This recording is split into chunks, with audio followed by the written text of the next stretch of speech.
안녕하세요. 40대 초반의 전업주부입니다. 남편은 나이가 좀 많은 편이에요. 사업을 하고 있고 돈을 많이 벌고 있어요. 맞아요. 솔직히 남편 돈이 많은 게 끌려서 결혼을 했어요. 하지만 나이 차이가 많다 보니 밤에 만족을 못한 지 꽤 됐어요. 지금은 애인이 한 명 생겨서 대리 만족을 하고 있어요. 물론 가정을 깰 생각은 전혀 없어요. 사랑도 중요하지만 금전적인 것도 중요하니까요. 지금은 사랑도 하고 경제적으로도 여유로워서 정말 행복한 삶을 살고 있어요. 저의 인생 스토리 사연 보내봐요. 저는 어렸을 때부터 미모가 남달랐어요. 어릴 때부터 남자들이 대시를 많이 했어요. 어느 날부터인가 동네 오빠들이 많이 치근덕거리기 시작하더라고요. 또래보다 성장이 빠른 편인데 키도 친구들보다 큰 편이고 몸매도 벌써 여성스러워지기 시작했거든요. 그렇게 동네 오빠들이랑 몇 번 사귀어 보기는 했는데 동네가 좁아서 그런지 솔직히 마음에 확 드는 남자들은 없었어요. 그냥 만나서 캠퍼에 가서 음료수도 얻어먹고 영화도 보고 밥도 먹고 딱 그 정도였어요. 그러던 중 대학생이 되고 서울로 이사를 왔어요. 대학교 근처에 집이 있었는데 대학생 오빠들은 남달라 보였어요. 처음으로 술맛을 보고 나서 몽롱한 그 기분에 빠져서 친구들과 자주 술을 마시게 되었죠. 그렇게 술을 먹으면서 대학생 오빠들과 헌팅도 하고 그랬어요. 그러다 정말 잘생긴 오빠를 한 명 만났습니다. 그 오빠는 대학교 2학년이었는데 정말 잘생기고 키도 크고 너무나도 멋있었어요. 그 오빠 자취방이랑 우리 집이랑 비교적 가까웠는데 시간만 되면 오빠 집에서 같이 놀았어요. 그러다 자연스레 연인으로 발전되게 되었던 거죠. 그렇게 저는 처음으로 그 오빠에게 모든 걸 다 쏟아부었죠. 그렇게 몇 개월 사귀다가 오빠가 군대를 갔어요. 오빠가 군대 가기 전에는 정말 시간이 날 때마다 부모님께 핑계를 대며 오빠와 함께 보냈었죠. 그러던 중 시간은 빨리 흘러갔고 오빠가 입대를 할 때 너무나도 슬퍼 눈물이 나고 군대 전역할 때까지 오빠를 기다리겠다고 약속을 했어요. 당시에 저는 원하는 학교를 가지 못해서 재수를 했고 군대를 기다리는 동안 공부를 열심히 하기로 했죠. 오빠가 다니던 학교가 스카이급은 아니더라도 조금 괜찮은 학교였는데 제 성적으로는 절대 가지 못할 정도였어요. 초등학교 때까지는 공부를 곧잘 했는데 중학교 때부터 남자들과 어울리면서부터 공부를 열심히 안 했기 때문에 그 당시 성적으로는 절대 가지 못할 곳이었어요. 엄마를 졸라서 과외를 시켜달라고 했어요. 정말 열심히 공부해서 오빠 제대 후 캠퍼스 커플이 되어서 같이 학교를 캠퍼스 커플이 되고 싶었거든요. 우리 집이 그렇게 어려운 집은 아니었기 때문에 엄마는 스카이 학교에 다니는 대학생 오빠를 과외 선생님으로 구해줬습니다. 과외를 하게 된 오빠를 처음 봤을 때 솔직히 외모가 그렇게 잘생기지는 않았어요. 키도 보통의 얼굴도 보통의 모든 게 보통 수준이었어요. 군대에 간 남자친구가 워낙 잘생긴 얼굴이었기 때문에 과외 오빠는 제 눈에 들어오지도 않았어요. 오빠가 100일 휴가를 나올 때까지 편지도 쓰면서 오빠 생각만 하면서 지냈어요. 물론 과외도 하면서 공부도 열심히 했어요. 드디어 남자친구가 100일 휴가를 나왔고 오빠랑 정말 행복한 시간을 보냈어요. 하지만 5일간의 시간이 5초라고 해도 속을 만큼 시간은 너무 빠르더라고요. 그렇게 휴가가 끝나고 오빠가 다시 군에 들어가는 날 너무나도 슬펐어요. 오빠 휴가 때까지 다시 기다려야 한다는 게 너무나도 슬펐습니다. 그러다 보니 점점 힘들기 시작했어요. 과외 오빠는 정말 똑똑했어요. 아는 것도 많았지만 착하고 친절해서 하나부터 열까지 세세하게 가르쳐 주었어요. 오빠랑 과외를 하고 첫 모의고사에서는 그렇게 성적이 오르지 않았지만 두 번째 모의고사에서는 여태까지 맞은 점수보다 훨씬 높은 점수를 받았어요. 엄마랑 아빠도 크게 기뻐하시며 오빠에게 보너스를 줬던 걸로 기억나요.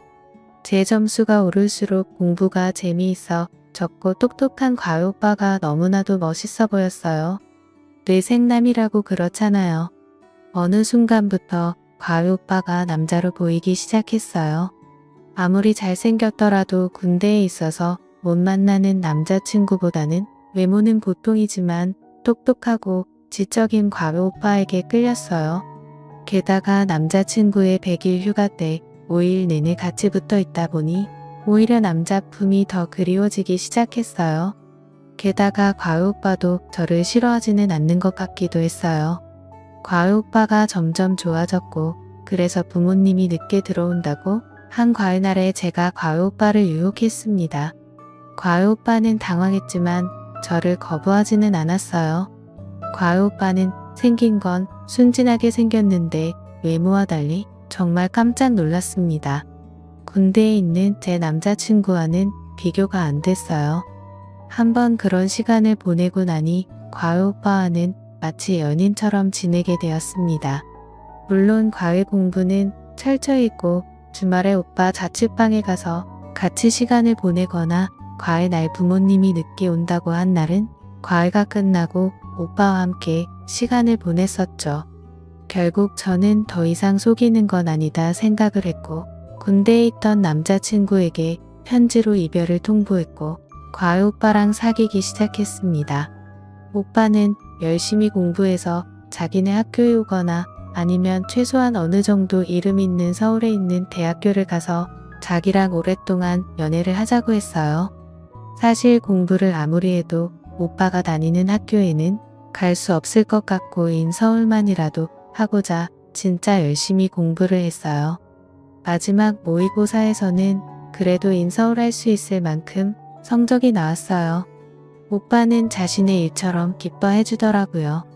그러던 중 수능을 보기 며칠 전부터 몸이 좋지 않았는데 수능날 정말 컨디션이 엉망이었어요. 수능 점수는 최악이었고 저는 너무나 속상해서 울고 말았어요. 수능 점수가 나오는 날 정말 모든 걸 포기하고 싶더라고요. 저는 삼수를 하기를 원했지만 부모님은 삼수는 안 된다고 했어요. 차라리 점수에 맞춰서 대학교를 가서 성적 관리를 해서 편입을 하라고 했어요. 삼수했는데 성적이 안 나오면 사수 오수하다가 아름다운 20대 초반을 다 날린다고 했어요. 차라리 안 좋은 학교라도 대학교 가서 신입생 생활도 즐기고 대신 열심히 공부해서 학점 관리를 잘하라고 했어요. 오빠도 저랑 떨어지는 게 아쉽기는 하지만 삼수를 하면 주말에도 보기 힘들다며 차라리 지방대에 가서 평일에는 열심히 공부하고 주말마다 보자고 했어요. 똑똑한 오빠가 하는 말이 맞는 것 같아서 그렇게 하기로 했어요. 학교는 충남 쪽으로 갔어요. 주말에 오빠가 놀러 올 수도 있으니 자취를 하려고 했지만 부모님은 자취는 절대 반대해서 대학생활 내내 기숙사에 있어야 했어요. 처음 1학년 때는 주중에는 공부를 열심히 하고 주말에는 서울에 올라와 부모님도 보기도 했고 주말에 바쁘다며 학교에 있겠다 하면서 오빠 자취방에 가서 주말 동안 행복한 시간을 보내기도 했어요. 한 학기가 지나고 2학기가 되었습니다. 그동안 남자친구가 있어서 미팅을 하지 않았는데 그래도 대학교 때 미팅은 한번 해봐야 하지 않냐는 대학 친구의 끈질긴 요구에 미팅을 하기로 했어요. 솔직히 남자친구가 스카이 대학생인데 지방 전문대 다니는 남자는 만족스럽지 않았기 때문에 그동안 하지 않았었어요. 그런데 평일에 심심하기도 하고 해서 못 이기는 척 몇 번 나갔어요. 그러다 어느 날은 정말 잘생긴 오빠를 알게 됐어요. 오빠는 진짜 연예인이라고 해도 믿을 정도로 정말 잘생겼었어요. 같이 미팅에 나갔던 친구들이 다들 그 오빠를 마음에 들어하고 있었어요. 저도 그 오빠가 정말 잘생겨서 얼굴만 보는데도 두근거리기까지 했습니다. 하지만 어차피 남자친구가 있었고 친구들도 제가 남자친구가 있다는 걸 알고 있었기 때문에 그냥 그날만 놀고 들어오려고 했어요. 미팅에 참석한 모두가 술을 마시고 2차로 노래방을 간 때였어요. 간만에 술을 많이 마신 것 같아서 바람 좀 쐬려고 잠깐 나왔는데 그 오빠가 담배를 피운다며 따라 나왔어요. 그 오빠는 옆에서 담배를 피우면서 저는 잘 즐기지 않는 것 같다고 물었어요. 저는 사실 남자친구가 있다고 이야기를 했고 스카이 대학생이라고까지 이야기를 했어요. 그 오빠는 담배를 다 피우고 나서 갑자기 제게 입맞춤을 했어요. 원래 담배 냄새도 싫어하고 남자친구가 있는데 그렇게 갑자기 입맞춤을 해서 당황하고 거절을 하려고 했어요. 하지만 눈앞에 있는 그 오빠의 잘생긴 얼굴과 너무 두근거리는 나머지 저는 오빠를 받아들였어요. 그러던 중 갑자기 너무 부끄러워서 노래방에 먼저 뛰어들어왔는데 심장이 벌렁벌렁 거렸어요. 기숙사에 들어오고 나서도 그 오빠의 얼굴이 생각나서 잠을 못 잘 정도였어요. 며칠 뒤 모르는 번호로 문자가 왔는데 그 오빠였습니다. 주말에 시간 되면 둘이 술 한잔 하자고 했어요. 며칠을 망설이다가 알았다고 답장을 했어요.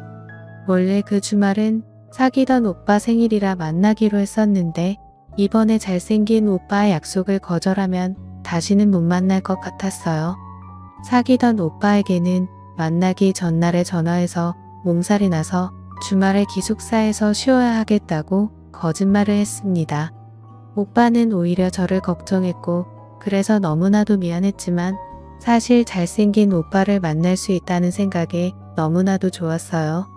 다시 만난 오빠는 다시 봐도 진짜 잘생겼습니다. 오빠와 술을 마시니 술이 술술 들어갔어요. 오빠는 자기 방에서 한 잔 더 하자고 했고 저는 못 이긴 듯 오빠를 따라갔어요.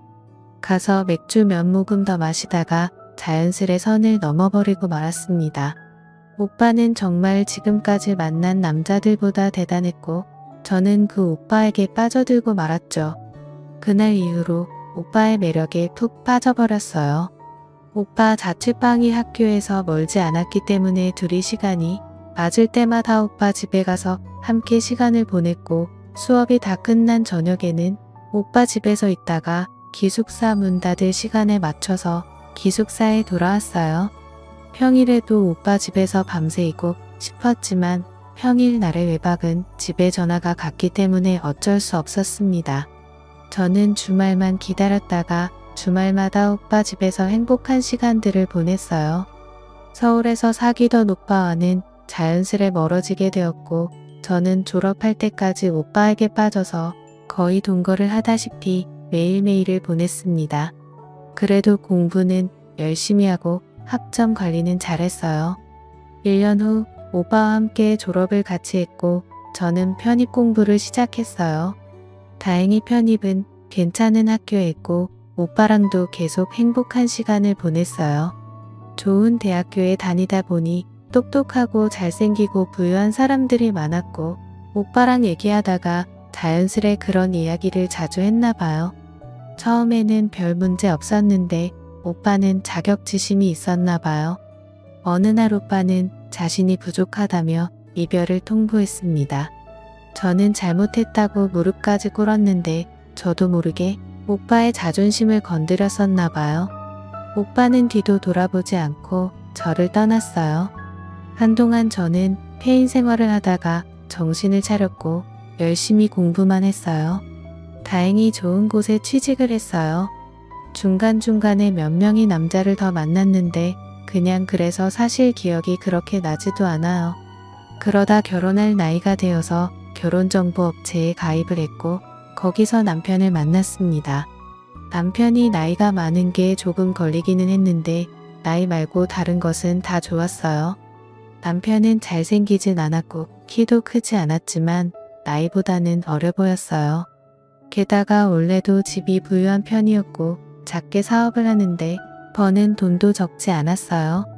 제가 워낙 예쁘고 날씬하고 키도 컸고 다니는 직장도 괜찮았기 때문에 남편은 첫눈에 저에게 반했고 우리는 얼마 사귀다가 결혼을 했어요.